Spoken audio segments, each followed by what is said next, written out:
Hi, and thank you for joining us today. This training is being brought to you in collaboration between the Indiana Trafficking Victims Assistance Program, ITVAP, and the Indiana Coalition to End Sexual Assault, ICESA. ITVAP is a grant-funded program through Indiana Youth Service Association. Today, we are going to be speaking about human trafficking and Indiana youth. Throughout today's training, we will be discussing what human trafficking is, thinking critically about how this issue is affecting our youth, what to be on the lookout for, and specifically what you as educators can be looking for in the classroom when interacting with a potentially trafficked youth. I am Morgan Bowe, and I am a Regional Coalition Coordinator with the Indiana Trafficking Victims Assistance Program. I will ask my colleague Morgan Rumpel to introduce herself. Hi, my name is Morgan Rumpel, and I'm the statewide SART coordinator with the Indiana Coalition to End Sexual Assault, also known as ICESA. I have background in international studies and gender studies from Hanover College and 6 years experience working with this population. Wonderful. Thank you, Morgan. And Minette Valentine was not able to be here with us to record today, but she was instrumental in working with Morgan Rumpel and I on this training.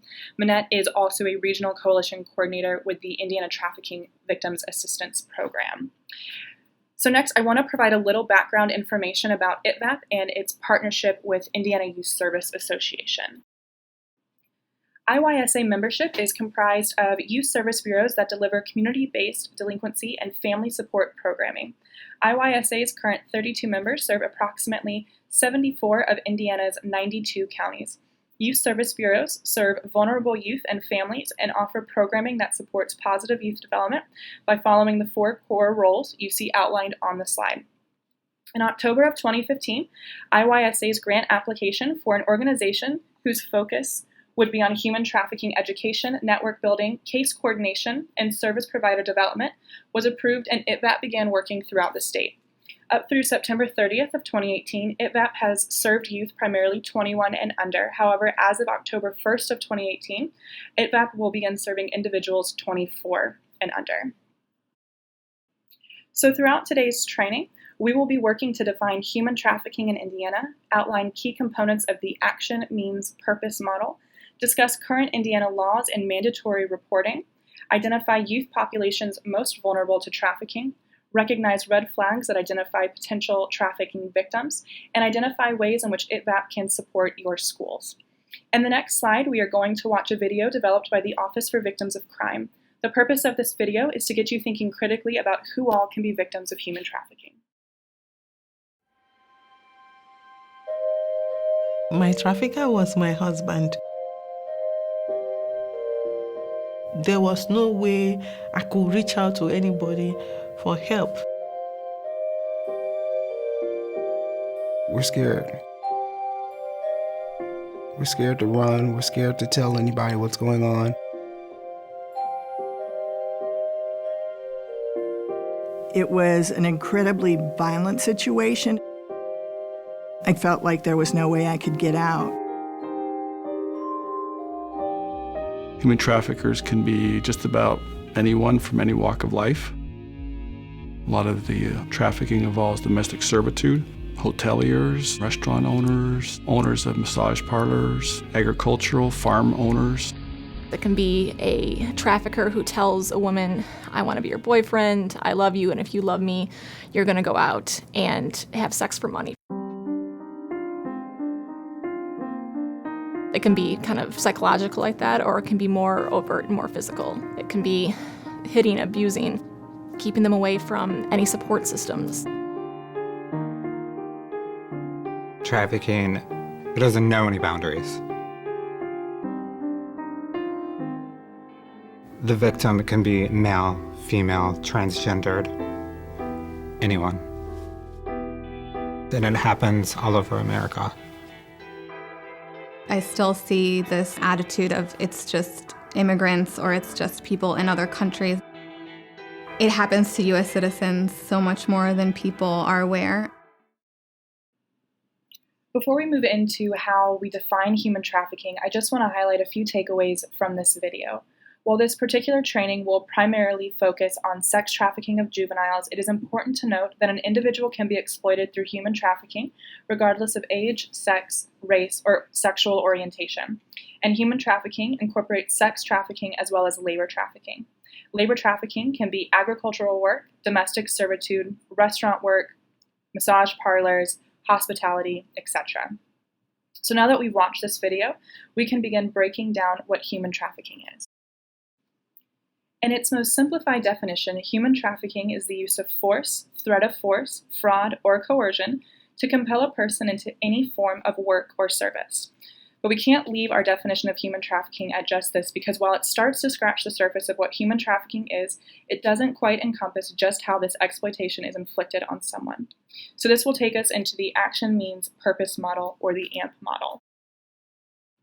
The AMP model was adapted from the Trafficking Victims Protection Act of 2000 and was really the first comprehensive federal law to define human trafficking in the United States. What the AMP model allows us to do is break down human trafficking by the action or what the trafficker is doing to exploit someone, the means or how a trafficker is exploiting someone, and the purpose or why a trafficker is exploiting someone.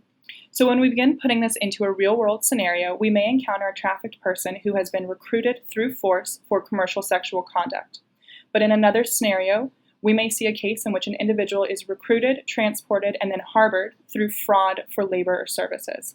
Now, both of these scenarios are falling within the AMP model because in order to identify someone as having been trafficked, we need to meet at least one element from each column.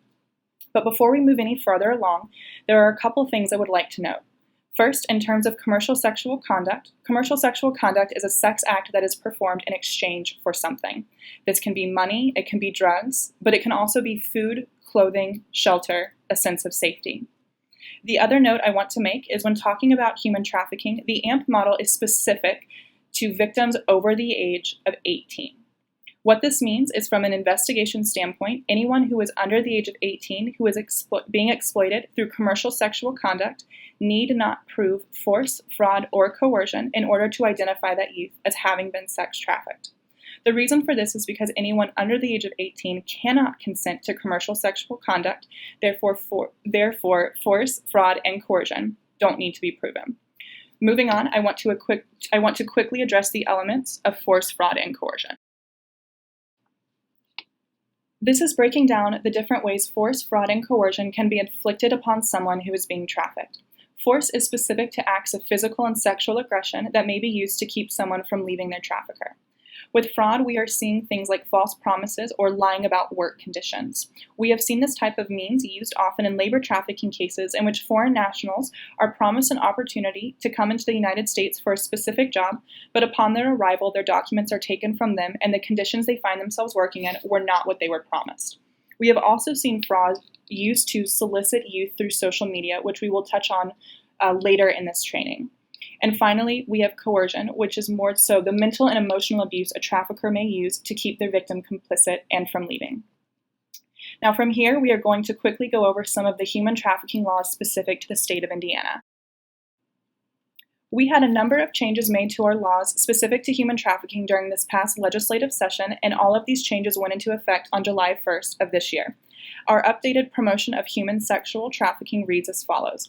A person who knowingly or intentionally uses force, threat of force, coercion, or fraud to recruit, entice, harbor, or transport an individual with the intent of causing the individual to marry another person, engage in prostitution, or participate in sexual conduct can be charged with the promotion of human sexual trafficking.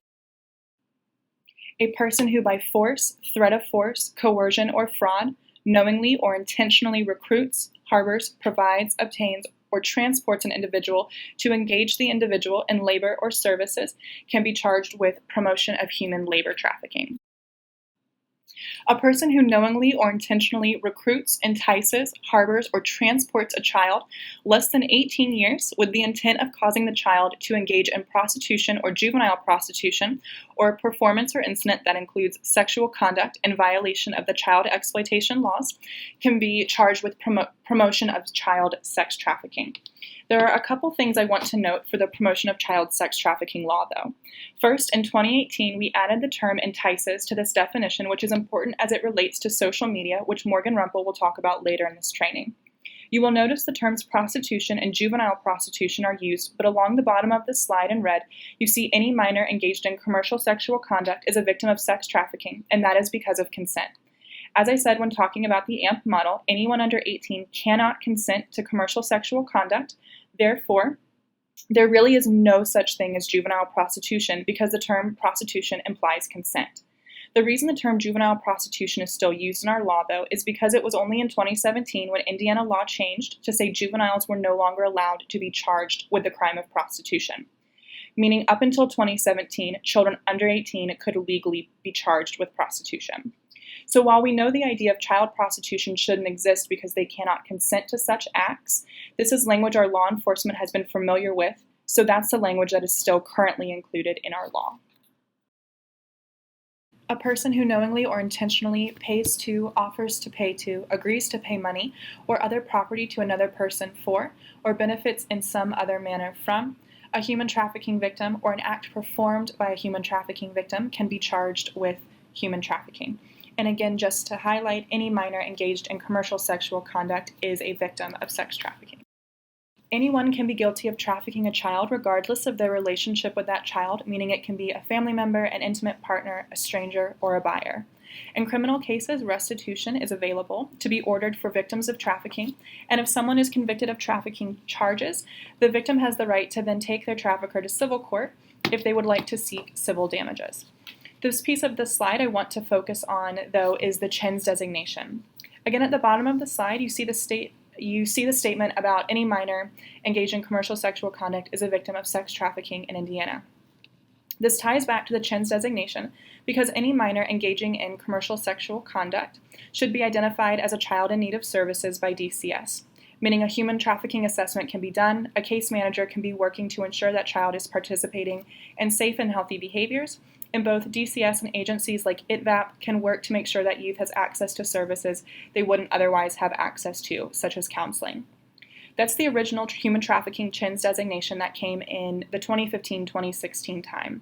The most recent update to this CHINS designation, though, is if an adult who has custody over a child has been charged with a form of human trafficking, but the child they have custody of was not the victim of said charge, the child can still be identified as a child in need of services. Again, that is so someone has access to that youth to ensure they are safe, not being exploited, and have access to services. The final law we are going to cover is the mandatory reporting law, which was most recently updated in December of 2017.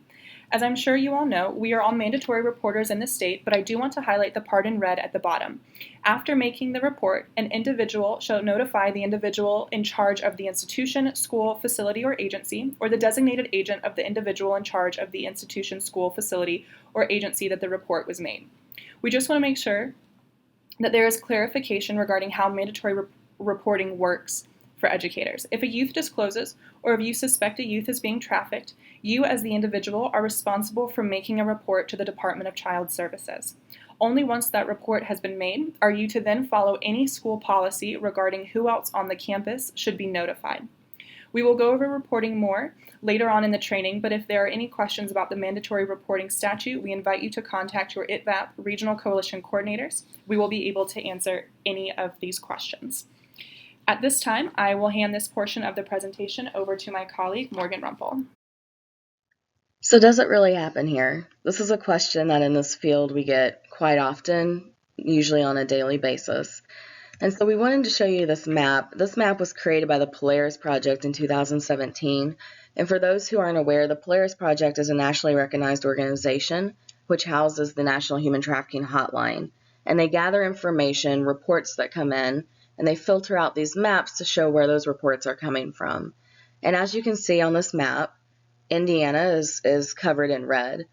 And for a lot of people, that's very surprising. You know, there's what's happening, what's causing this, why is Indiana covered in red? And this can be really eye-opening for folks to see. And some of the reasons that we attribute to Indiana having such a high rate of human trafficking is, for one, we are known as the crossroads of America. So we connect to Chicago, Louisville, Michigan, Cincinnati, St. Louis, and for the trafficking and for traffickers, that can be very attractive because it helps with that transportation, moving people back and forth. So that's one reason that we see high rates of trafficking throughout Indiana. The other reason that we potentially could see it is Indiana is considered a rural state. And in rural states, there is this idea or this concept or preconceived notion that there is a lack of education and a lack of resources in a lot of communities in rural America.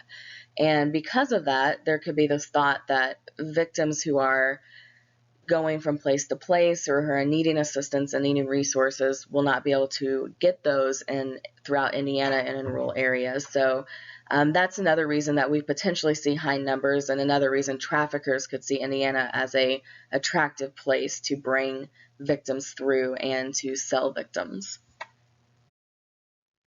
So as you can see from the previous map, there's no hidden idea that human trafficking is happening throughout the state of Indiana.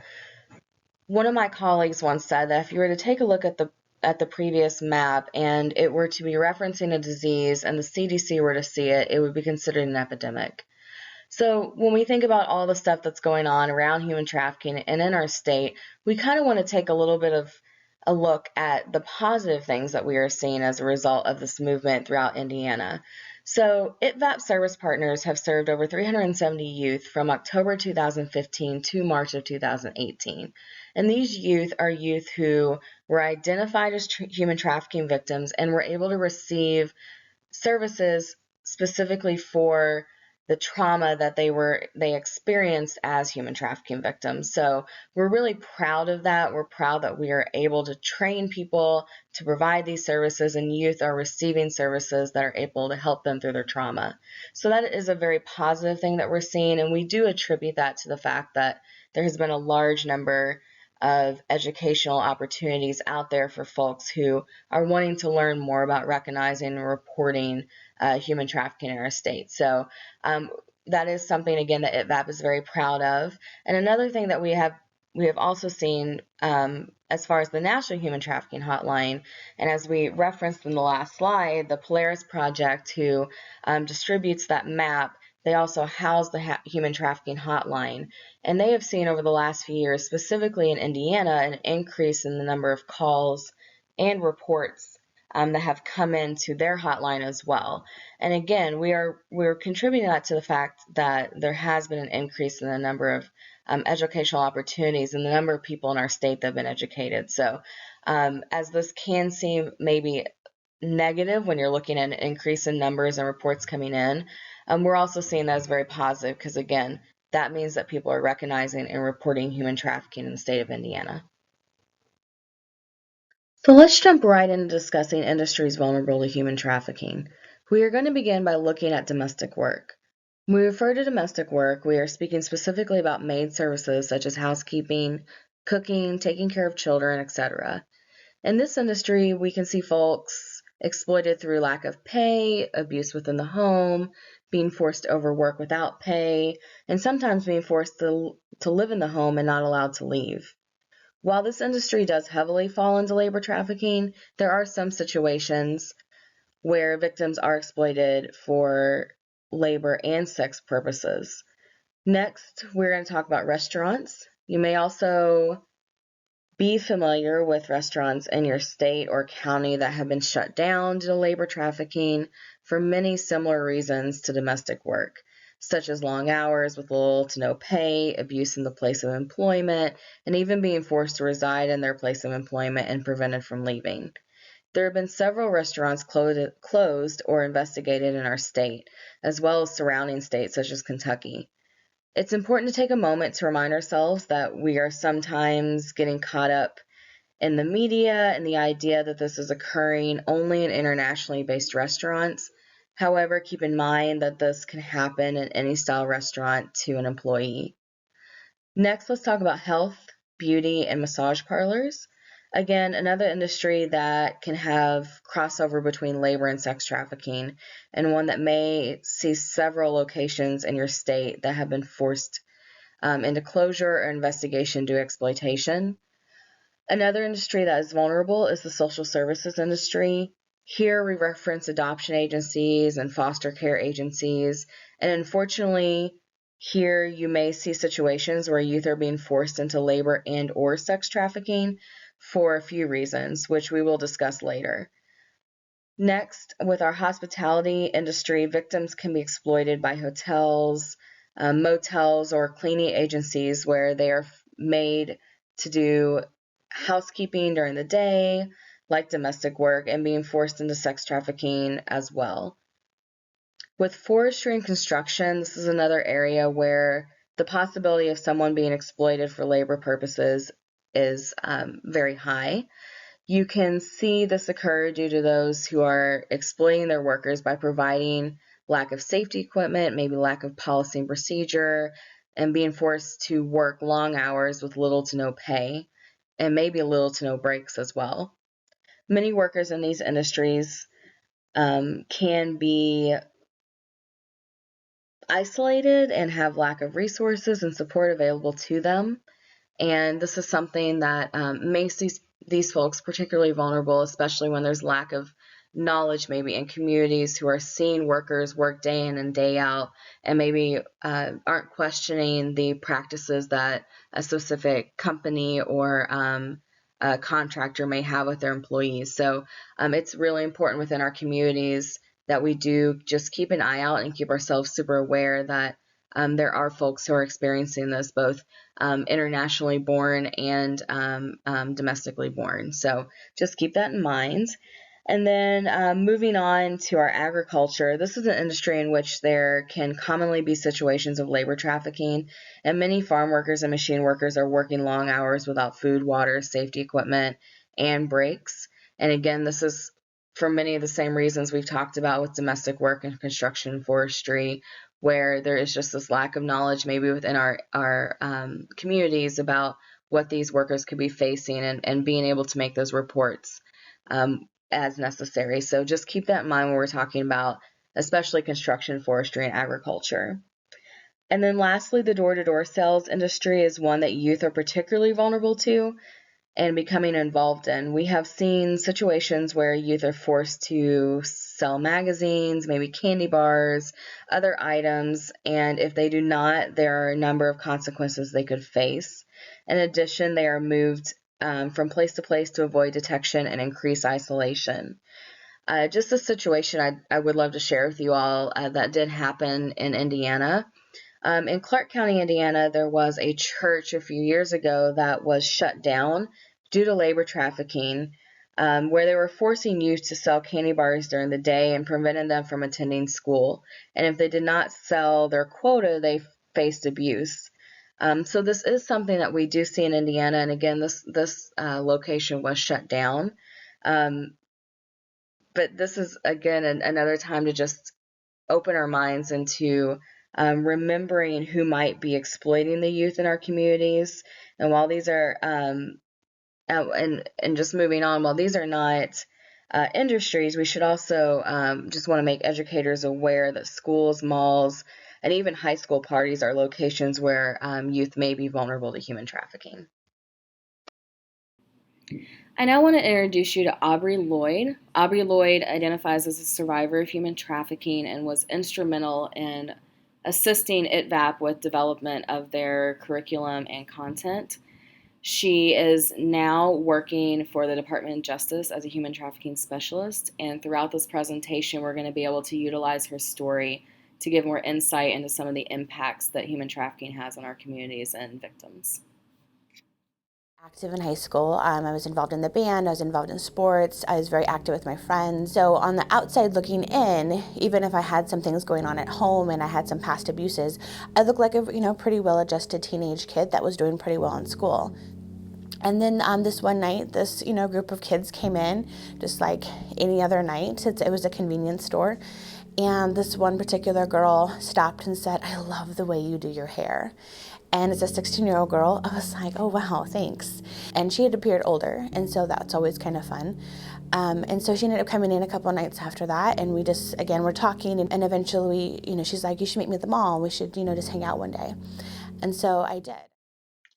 Before we continue our journey with Aubrey, I want to take this opportunity to show you a slide that was created by Wichita State University.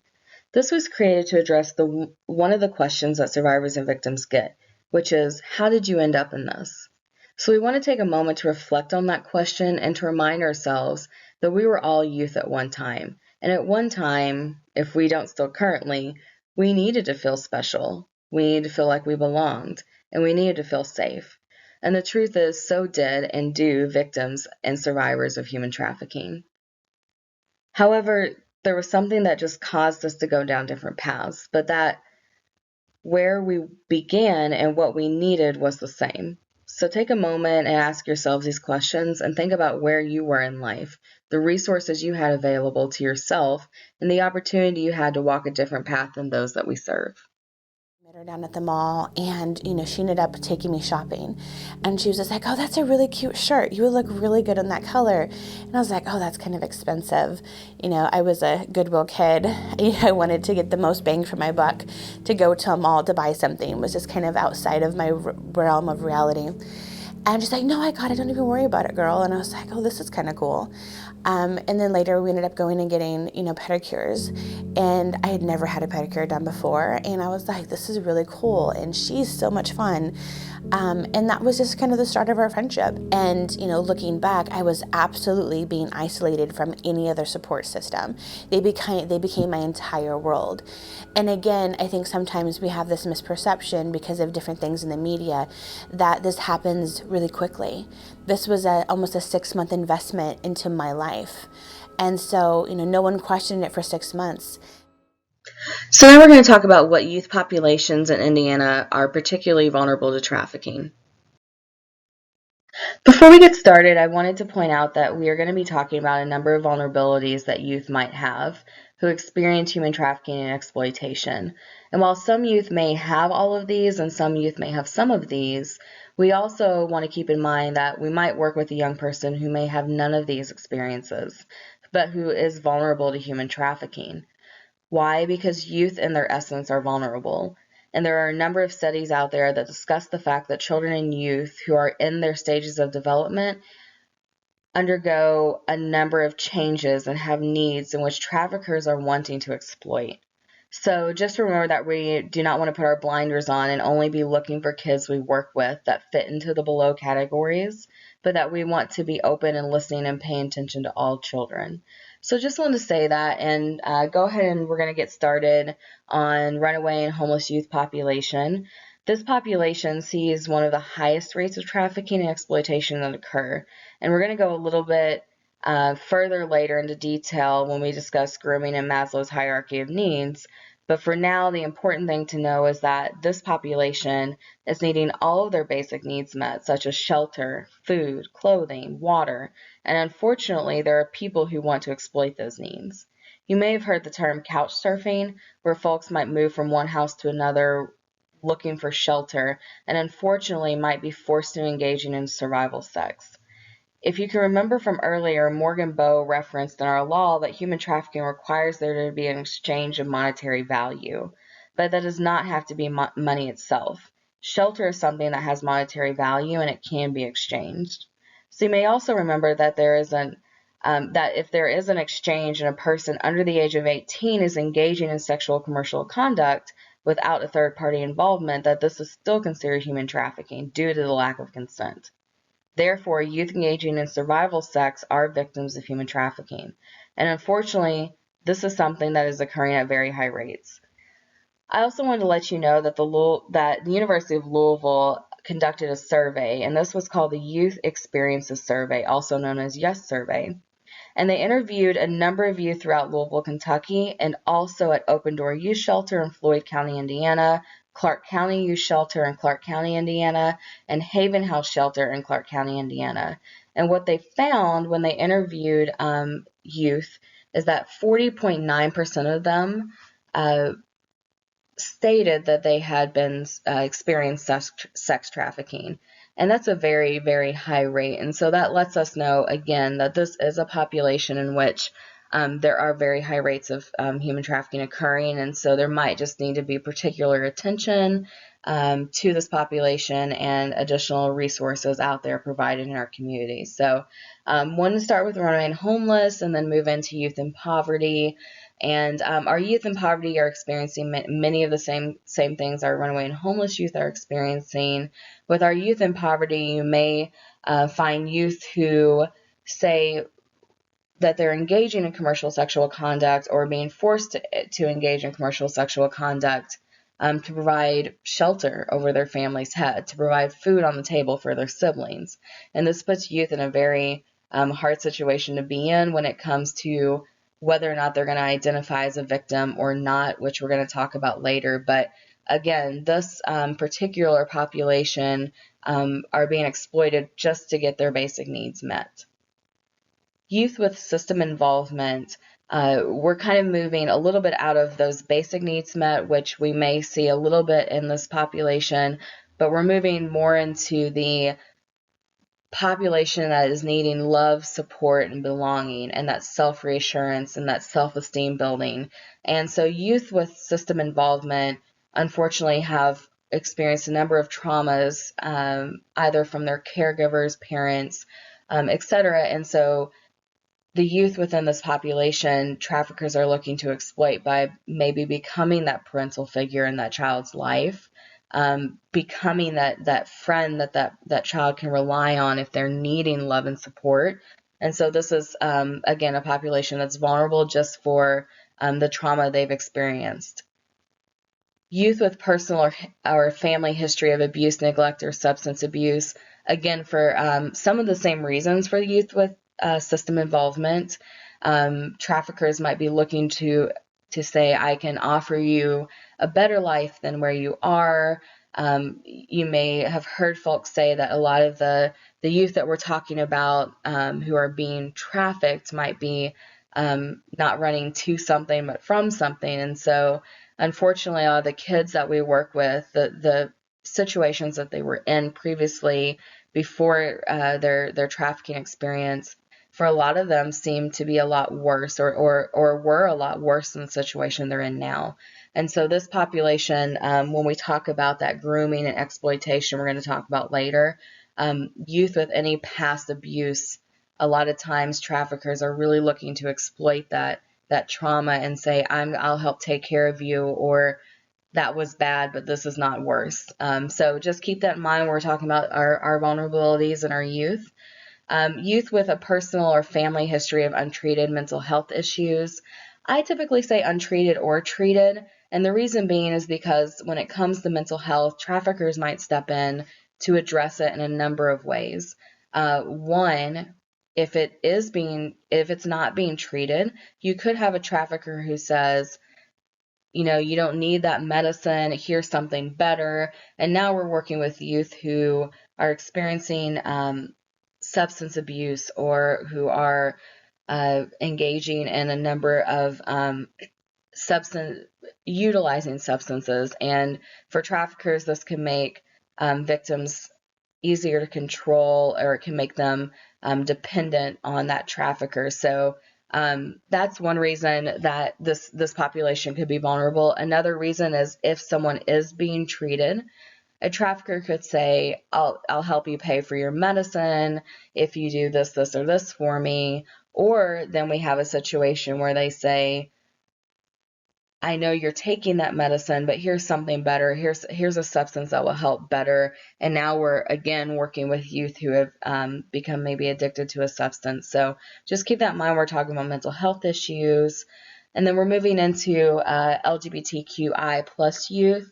This population, I can't typically talk about runaway and homeless youth without talking about this population, because our LGBTQI plus youth are some of our highest rates of youth experiencing runaway and homelessness.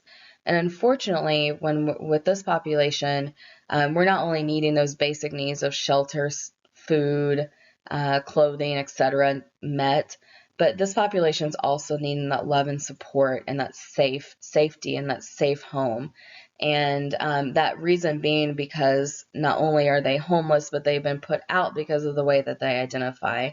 And so they're looking for someone to bring them in and bring them in as someone who belongs. So again, this population is very high risk and is needing our additional attention and support. And then lastly, our immigrant and refugee population. very vulnerable group of folks. One being because there could be just a lack of support throughout the community for this population, and not many folks may be paying attention to the exploitation or abuse that the immigrant and refugee youth population could be experiencing. There could also be the vulnerability factor put in of their documentation or lack thereof, and whether or not they can have access to services or access to resources, and traffickers willing to exploit that lack of support. So again, another population that we see a lot of vulnerability around, and this is just a short list. There's a lot of other types of vulnerability you may see or come across, and again, you may not come across any, but this is just a kind of an intro into what to look for and to think about when you're working with the youth populations that you do. And then I was doing French homework. And my mom came home and she was making fun of the way I was pronouncing some of my words, and I got entirely frustrated. And I called my friend and I was crying, and I was like, I just can't deal with this. Like, I'm trying to do my homework and my mom is making fun of me and she's drunk and I don't know what to do. And she's like, just pack up some stuff and just come over here. Just come stay with us. I'll make sure you get to school. You know, you can have your sister come over and hang out. Like, just don't worry about it no more. And in my 16-year-old brain, I was like, thank you. Thank you for giving me an opportunity to get out of the mess that I thought I was living in. And so I said yes. And I packed up my stuff and I snuck out and I ran away for the first time. And so I got to her house, we sat down and had dinner like we had done a dozen times before, and then I was asked a question that changed my entire life. I was asked, would I want to join their escort service? And all of a sudden, I'm like, I don't understand what's happening. I don't understand what's going on. They're talking about that they actually run an escort service, and the stepfather was actually the ringleader of this escort service, and the mom and the daughter both worked for them, and you know, they wanted to give me a really great opportunity to join and make some money. And so as I'm trying to kind of figure out what this all means, they can obviously see panic on my face, and my friend is trying to tell me how great this is, and girl, it has nothing to do with sex. Sex isn't even involved in this. You just get to go on dates and make lots of money. And then, you know, her stepfather rang in. You want to save up money for college, right? Well, yeah, of course I do. This is a great way to do that. You can make money really quickly. And they were, again, it was such a normalized conversation, literally as we're eating dinner at the kitchen table. And I remember at one point looking out their kitchen window and thinking, I'm in a completely different world and I have no idea what I'm supposed to be doing. And so I very simply said, I really don't want to be part of this. And they kind of looked at each other and they're like, that's fine. We're here for you. We're, you know, whatever you need, let us know. But if you change your mind, let me know. And then I continued eating my spaghetti and going on with dinner, thinking that was going to be the end of that conversation. So before we continue, social media is a hot topic when discussing the impact of human trafficking on our communities. So we wanted to take a moment to address it. Social media is something that can be used for something positive. It gives folks a chance to reconnect, to learn, to share memories, and engage in the outside world. And in no way do we want to claim that social media is only something that is negative. However, we do want to remember and point out the impact it has on human trafficking.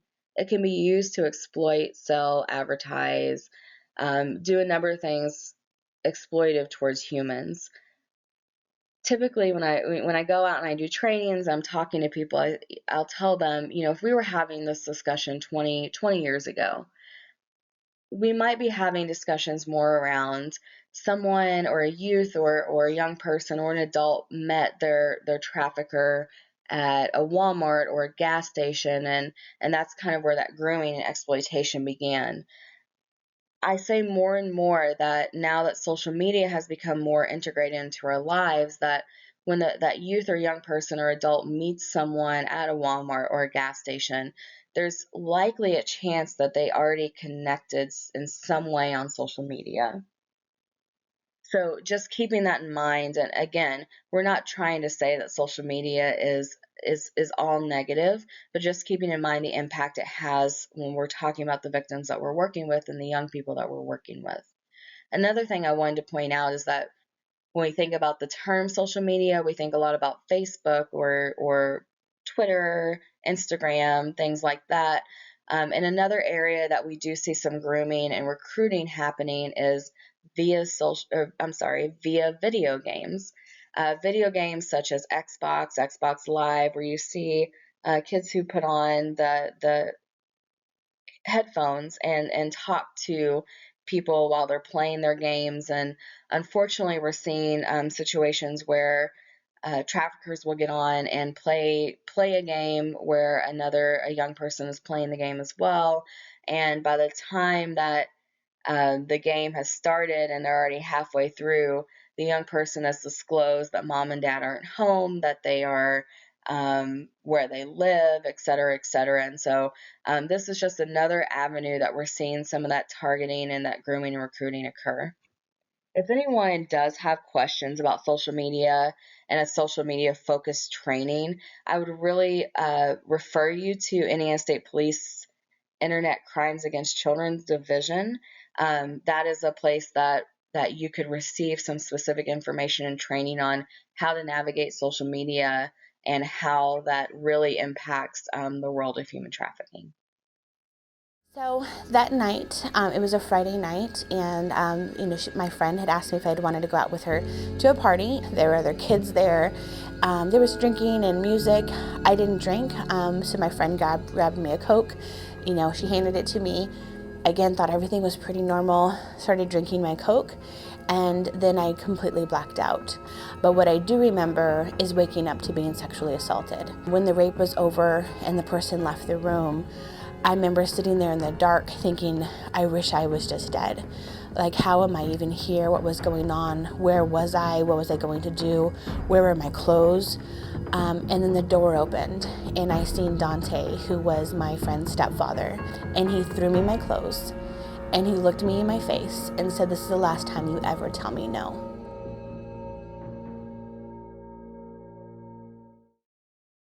So let's talk about the connections that a trafficker may have with their victim. So let's take a look at a study that was done by Covenant House in 2013. And what they found is that 36% of folks who reported being trafficked reported that their traffickers were their immediate family. And this is really eye-opening for a lot of people. And I think that this is a great opportunity for us to really think critically about how we understand human trafficking, how it's portrayed in the media, etc. I don't know if folks have seen the film Taken. That's typically a very popular film when it comes to thinking about the popular media and stories of human trafficking. And that story mostly followed a stranger abduction that turned into a trafficking situation. And as you can see reflected on this graph, strangers who are traffickers is not unlikely. It does occur. It just occurs at much lower rates at what we think. And what we're seeing more and more are traffickers who, unfortunately, are the people who victims hold closest to them: immediate family, parents, siblings, aunts, uncles, grandparents. Those people that we feel are supposed to keep us safe and to keep us protected from those who want to exploit us, and unfortunately are exploiting victims. So keep that in mind, especially as educators and those working with youth and working with families, that unfortunately this is what we're seeing more and more of. Intimate partners is another high rated area that we see trafficking occur, where we might see an older boyfriend, an older girlfriend who lures and recruits and grooms a younger person into believing that that person loves them and cares about them and wants to date them and be with them forever. And then unfortunately we have situations that turn into that older boyfriend or girlfriend saying, okay, you love me now, we need to pay rent. We need to get food on the table. Will you do this with me? Will you do this for me? Will you do this for me?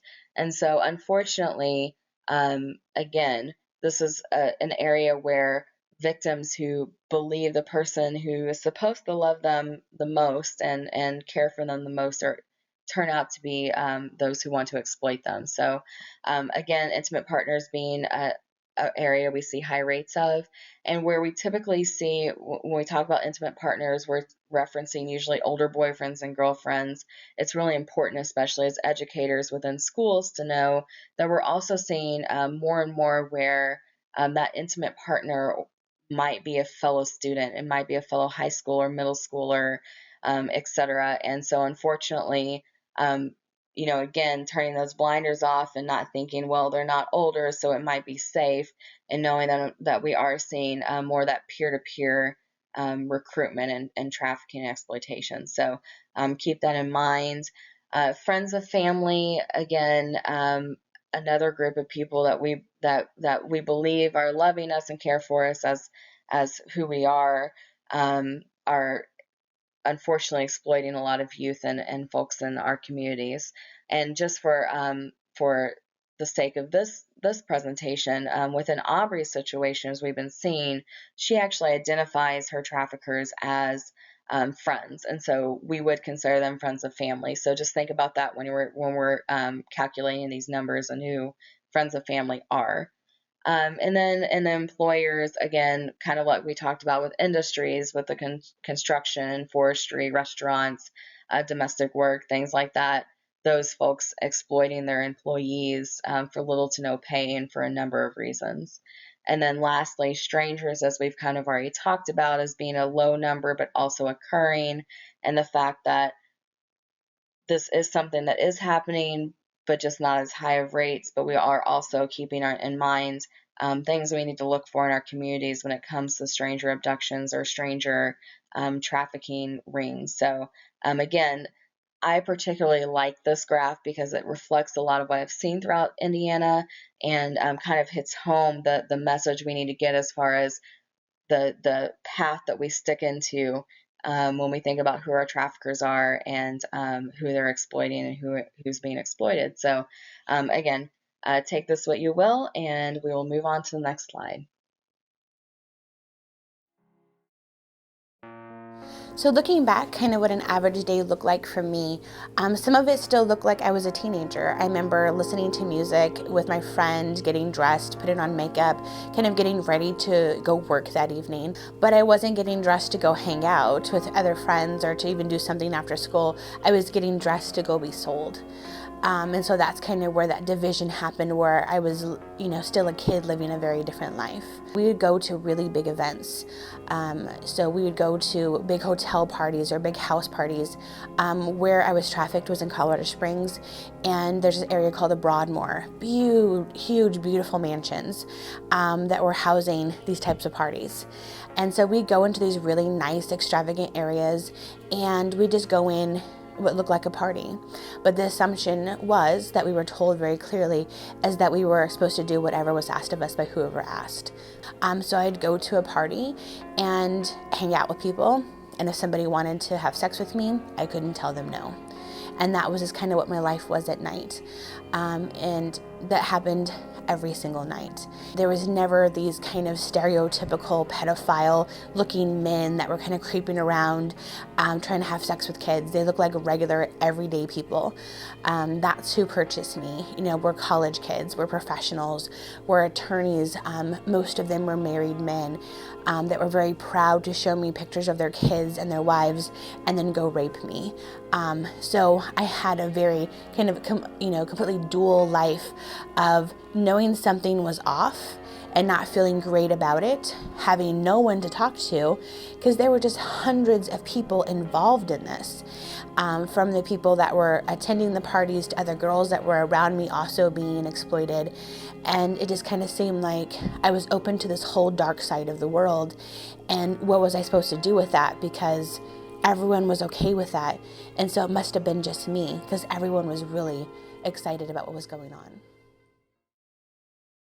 So before I turn it over to Morgan Bowe again to talk about red flags, we want to talk briefly about human trafficking in our schools and why it's so important for us to be having this discussion with educators and staff who see kids every day, and why it's important that you know how to report how to recognize and resources around human trafficking. So here's just a few reasons why we do want to bring you into this conversation.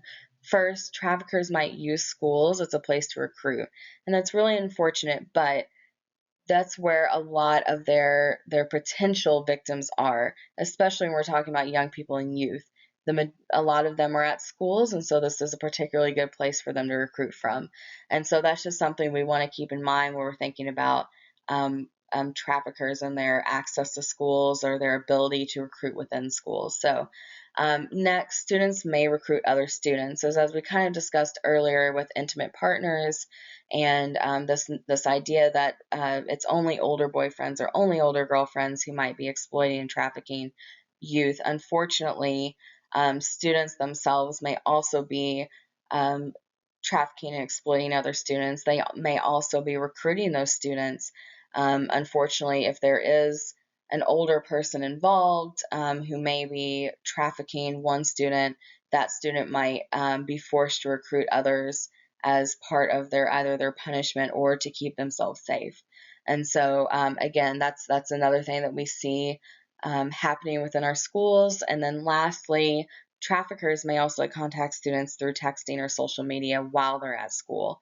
And again, this may not be something that schools can necessarily manage, but we want you to know that this is something that is occurring, that traffickers are contacting students while they're at school, and one reason could be because mom and dad aren't there, and mom and dad aren't looking over shoulders to see who's reaching out to the student and who they're talking to. So they may feel that school is a place that they can actually reach out to whoever they might be contacting or having conversations with on social media in a safe way. So again, these are just some ways that we actually see human trafficking getting involved in our schools and why we're bringing you into this conversation. Wonderful. Thank you so much, Morgan. Now we are moving into what we call the red flag section. Red flags are signs youth may intentionally or unintentionally be exhibiting that can be attributed to a potential trafficking situation.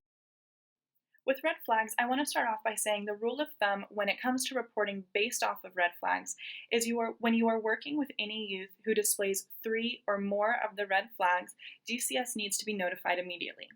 So again, that's any youth with whom you observe 3 or more of these red flags that we go over today, then DCS needs to be notified.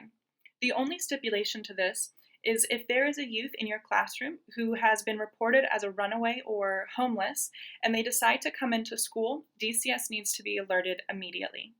So I want to break down a few of these red flags for you.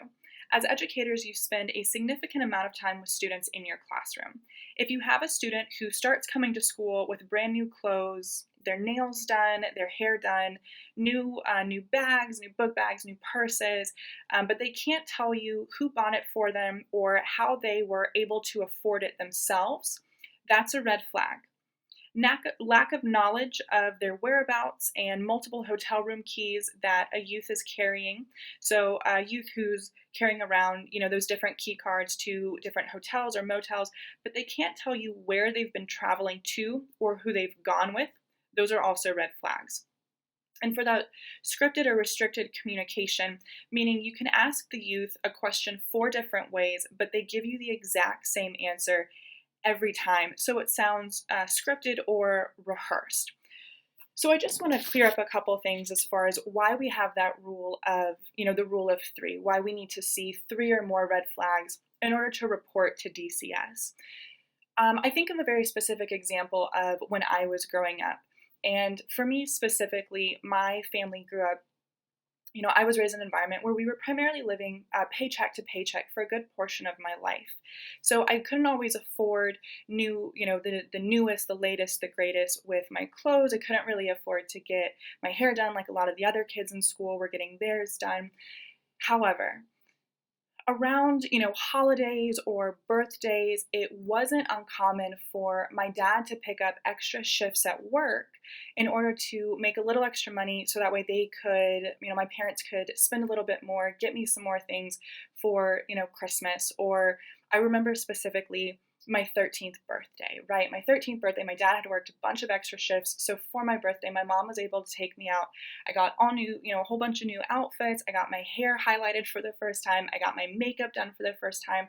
And when I went to school the following Monday, I walk in with my new outfits, with makeup done, with my hair done, and it really helped, it made me feel really good. And by feeling like I looked good on the outside, I was able to internalize that, and so I was more outgoing in the hallways. I was talking to people that I hadn't usually held conversations with. I was more engaged because I felt confident.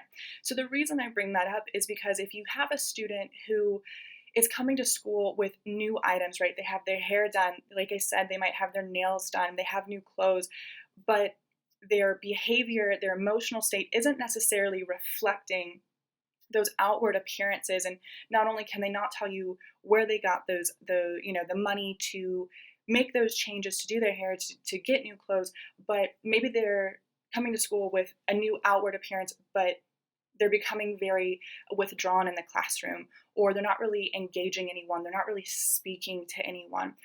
We want to be able to see those as, stacked red flags. So they're coming to school with material objects that they typically can't afford. They're not able to tell you how they got it, but they might have, scripted or restricted communication, or they're becoming really withdrawn. So that's why we want to really pay attention to those stacks of 3 or more red flags. Aubrey's story is a prime example of how trafficked persons don't necessarily up and disappear when their trafficking starts. Aubrey was still going to school, but her grades, behavior, and participation had drastically changed, so I wanted to highlight a few of these behaviors. A student who was once involved in the classroom, or at the very least behaved as we would typically expect to see a youth behave in the classroom, but they suddenly become withdrawn or volatile in the classroom, that's a red flag. Students who have become withdrawn are having a hard time staying awake in class, and their grades are slipping. These are all combined red flags. As far as students being aware of what lingo is used in the sex industry, there is a handout we have that goes over a lot of the lingo a youth may be using, and we will make that accessible to you as part of completing this training. Now, please understand this is not a full list of classroom behaviors because not every youth who is being trafficked or exploited may be acting out with aggression or defiance. You may be working with youth who on the outside are kind and smiling and open, but that's why it's so important to note that first slide of red flags as it addresses some of the more outward red flags they may unintentionally be displaying. And to reiterate the importance of educator involvement in identifying trafficked youth, children may still be attending school while they are being trafficked. Youth spend between 30 and 35 hours a week in the classroom, so who better to notice their changes in appearance and behavior than the educators who are spending such a large portion of time with them in the classroom. At school, youth may be outside their trafficker's presence, and whether you identify a youth through the red flags or a youth discloses to you, you have the opportunity to report. This is the part of the training where I want to address that we've covered a lot of information. We've discussed what human trafficking is, what youth populations are vulnerable to trafficking. We've heard a survivor advocate narrative and the red flags to look for when working with youth in a classroom. With all of this information, I want to move into how you can go about reporting a potential human trafficking case. First and foremost, if you suspect imminent or life-threatening danger at any time, please call 911. If you are working with a youth who is under the age of 18, we ask that you please report to the DCS hotline. The number is 1-800-800-5556, and please state, "I suspect human trafficking." This is important as it flags the report as being a trafficking-specific call and will begin the process for DCS to facilitate a human trafficking assessment when they follow up on the call. And just a reminder, all reports made to the DCS hotline can be made anonymously. The other number I want to make you aware of is the National Human Trafficking Hotline number. This number is 1-888-3737-888. There are a few different circumstances in which you can call this number. The first is if you are working with someone who is 18 and over and you do not suspect imminent danger to the point you would call 911.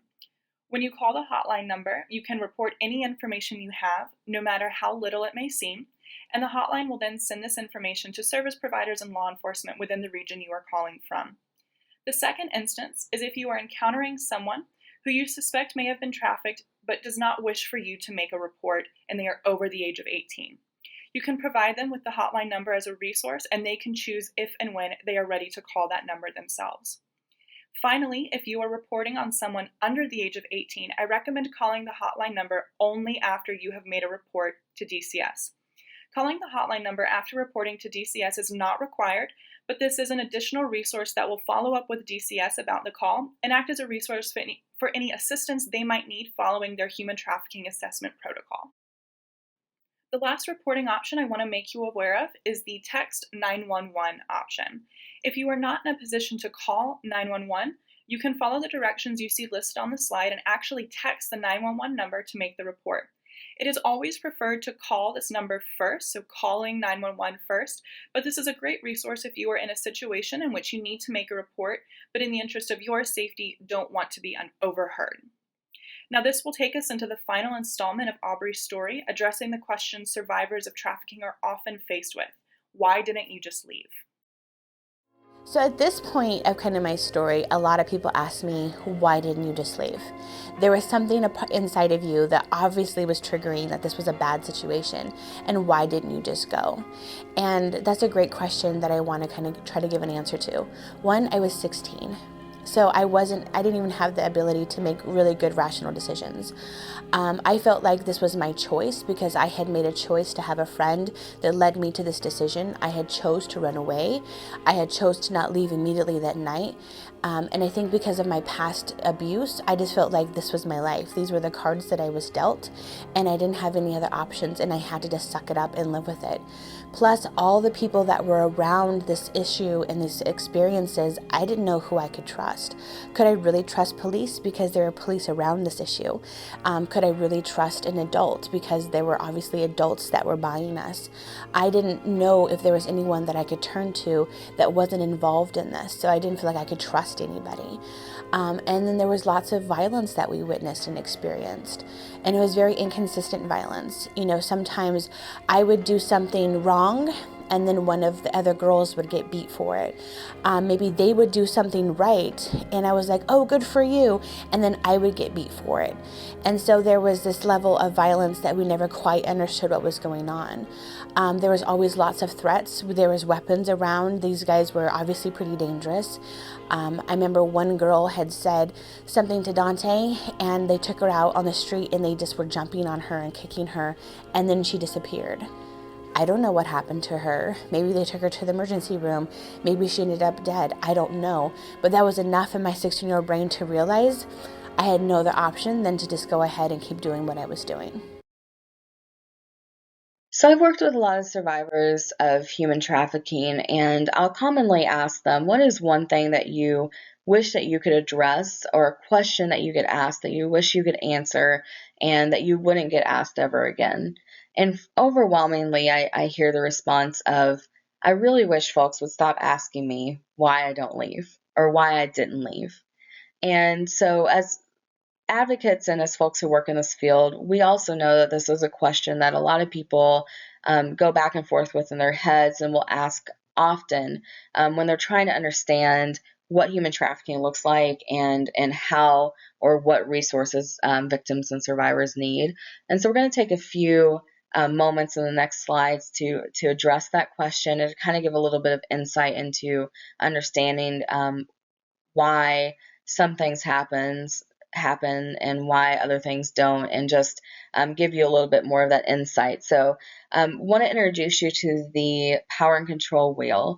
And for those who aren't familiar, this is a tool that was used a lot throughout the domestic violence movement as a way to help us understand the different elements of abuse, where we understand that physical, sexual, or emotional abuse are common types of abuse within domestic violence. There's also a lot of different elements that can help explain the level of fear as to why someone might remain in the situation they're in or why they leave. And so as you can see on this document, this is one that was created by Polaris Project in 2010 to help us understand the same kind of elements from the domestic violence movement, but how it pertains to sex and labor trafficking. So as you can see, this tool is one that is particularly helpful when you're wanting to know different parts of what emotional abuse or what physical abuse or what sexual abuse can look like.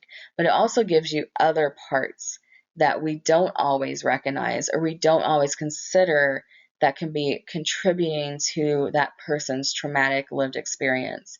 And so some examples of that are using privilege. A trafficker could use their privilege of their high place in society, or maybe they are in law enforcement, or maybe they are a prosecutor, or maybe they're a healthcare professional, or maybe they're a teacher, but using that privilege as a way of controlling that victim and making that victim stay within their realm of fear and intimidation. And so that's an example of something that we may not consider when we're thinking about the power and control someone might have over another.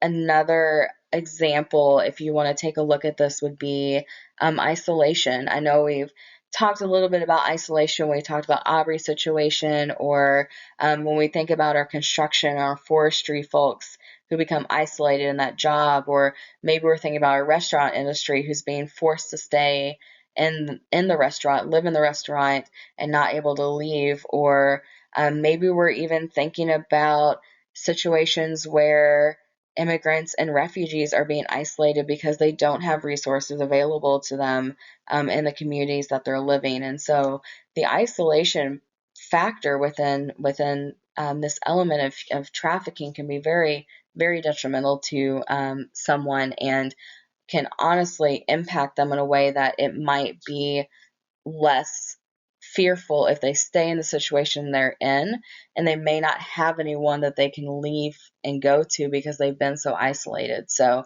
again, these are great tools to think about when we're thinking about why, or asking ourselves that question of why don't they leave, and just remembering that someone can be just as safe staying where they were as they could be leaving. And that's really unfortunate in our communities, but that's something we really have to understand when we're thinking about that question.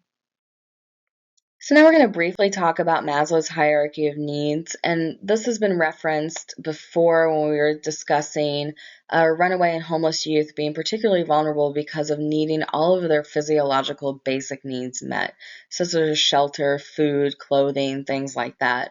And so if you take a look at this graph, what it's showing you is that at the bottom of this pyramid, the pyramid is showing us that kids or youth or anyone who falls into this bottom category of just needing their physiological needs met are some of our most vulnerable folks, because they're needing things met that are our most basic needs.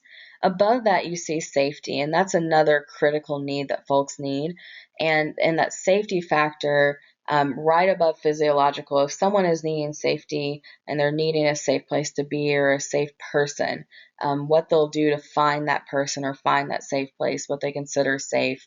Again, traffickers could use to exploit the person that's needing safety or a safe place to be by maybe providing that at first, and then turning it into, now that I provided you that safety, what are you going to do for me? And so again, this is another area of critical need that's needing to be met, and a lot of the population that we're working with. And you go above that, and our love and belonging, and our esteem, and up to self-actualization. And again, when we're thinking about our vulnerable populations, you can look at Maslow's hierarchy of needs, and you can pick out at least one of these things that someone was needing met when they engaged or when they were forced into their trafficking or exploitation. So again, this is another good tool to help us understand we're needing, and by we, our youth and the folks that we're working with are needing things met. And unfortunately, if we're not, or if our communities are not, our service providers are not, our nation is not, if we're not providing those needs, then unfortunately we're going to continue to see rates of exploitation among those who are needing those needs met. So how are we supposed to respond as our communities, within our networks, within our jobs and our groups that we're a part of in our communities, how do we respond and how do we support the movement that is going to address human trafficking and provide services to our victims and survivors that we're living amongst? And so we wanted to kind of give you a list of folks that are really important to bring to the table when we're thinking about and talking about this. And so law enforcement, a great resource and a need when we're addressing human trafficking in our communities. They're the folks that are going to help us both implement the laws that need to be in place for and putting the traffickers away or putting the Johns away. And they're also going to be our folks who we can work with and helping getting a victim the needs and services they need. So law enforcement is particularly important in this movement, and we couldn't do this without them. Our Child Protective Services, our DCS, our Department of Child Services, another great community support. We're going to go into a little bit more detail in just a bit about how DCS comes into play when we're talking about human trafficking, but for the time being, this group of folks are going to be great resources when we're thinking about the services that might be out there for youth or children who are being trafficked or experiencing human trafficking in their home. Our service providers, as you can see from our numbers earlier, in that IPVAP service providers provided over 370 youth with services, shows you the great need and the great importance that service providers have within our communities to provide those very specific services around human trafficking and their willingness to become trained and in providing those services. So our service providers, again, are really instrumental in this movement, as well as our healthcare providers. Our healthcare providers are folks who may see things or may be able to ask questions or may be able to engage victims in a way that we're not able to. And so our healthcare providers are very important because they are seeing folks in some of the crisis moments that they're having, and they're instrumental and able to give victims and survivors resources that they may not otherwise have access to. So again, our healthcare providers are very important. Our housing folks out there who are able to both provide housing and advocate for housing for victims and survivors are truly important. Housing is something, as we've discussed already with our runaway and homeless youth, is such a great need, and one of the reasons we see such a high amount of trafficking occur within our runaway and homeless population. So again, housing group is very important. Our legal services. I don't know if folks were aware, but Indiana just held their first continuing legal education conference in Southern Indiana, where we provided training to attorneys and law enforcement and service providers and prosecutors and defenders and judges on what human trafficking looks like in the state and how you might go about prosecuting a case and what those steps look like and how to all come together to address the legal service need that this community is having. So our legal services, as what we've seen, has been a very important thing that a lot of victims and survivors are needing. And so again, this is an area of which support that is particularly important to this movement. Our community leaders, our chamber of commerce, our victim advocates, our mentors, all great people that are needed, especially for our victims and survivors. Your folks are going to have voices that maybe others can't go as far to speak, or maybe we can't talk or get our voice heard to certain people. And so you are particularly important when it comes to both capturing the voice and hearing the voice of a survivor and making sure that gets translated out to the folks who are making decisions and who are needing to hear the needs of our trafficking community. So again, you all are very important to this movement. Our schools, as we've said before, there's a number of reasons and ways we've seen human trafficking become more and more integrated within our school systems. And so our schools, as folks who see youth and children every day, and most days throughout the year, you are seeing kids more than we are, or victim advocates, or maybe law enforcement, or etc. So you're particularly important when it comes to recognizing and reporting and supporting victims. And then lastly, our funders, of course, funding to get services provided for victims and survivors, such as housing, such as service provider workers, such as legal services. Those are all really important, and funders are so instrumental in making sure that we are able to do that in our state and able to do that in our country. So again, these are just great people to bring to the table if you are wanting to talk about how to address human trafficking on a community level within your own county.